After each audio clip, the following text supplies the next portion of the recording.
గత 2-3 నెలలుగా హిందువుల మీద తీవ్ర స్థాయిలో అరాచకాలు, హత్యలు, మానభంగాలు ఇవన్నీ అవును. చేయడం మనం చూస్తున్నాం. వీడియోలు బయటకొస్తున్నాయి. లూటీలు. హిందూ అమ్మాయిల్ని ఎత్తుకుపోవడం అవును. చేస్తున్నారు. హిందూ హాస్టల్స్ మీద దాడి చేస్తున్నారు.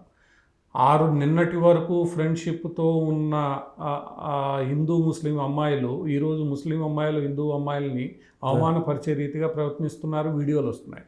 ఇంకొక సంఘటన ఇక్కడ జరిగిందేంటంటే, ఏ యూనివర్సిటీని ఉద్యమం కారణంగా ఇదంతా జరుగుతోందో, ఆ యూనివర్సిటీ ఉద్యమంలో కీలక పాత్ర పోషించిన ఒక హిందూ విద్యార్థి నాయకుడు ఈరోజు కనిపించడం లేదు. ఆయన కుటుంబ సభ్యులు ఎక్కడున్నారో తెలియడం లేదు. అంటే ఆ విద్యార్థి నాయకుడు ఏమైపోయాడు? ఎందుకు అతను నిన్నటి వరకు అతనితో కలిసి ఉద్యమించిన వాళ్ళు ఈరోజు అతన్ని దాచిపెట్టేశారు? ఇవన్నీ ప్రపంచానికి ఈరోజు సోషల్ మీడియా బయటికి తీసుకొస్తోంది.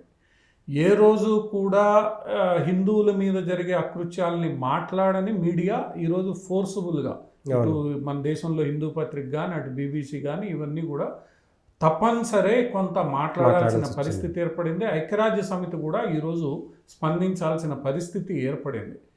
ఈరోజు అమెరికాలో కూడా ఒక 2-3 సెనేటర్లు హిందువులపై జరుగుతున్న అకృత్యాల గురించి మాట్లాడడం ప్రారంభించారు. ఇది ఒక రకంగా ప్రపంచవ్యాప్తంగా ఉన్న హిందువులు ఎవరైతే ఉన్నారో వాళ్ళందరూ కొంత తమ గలాన్ని విప్పే ధైర్యం చేస్తున్నారు. ఎందుకంటే ఈరోజు హిందువుల మనోధైర్యం పెరిగింది.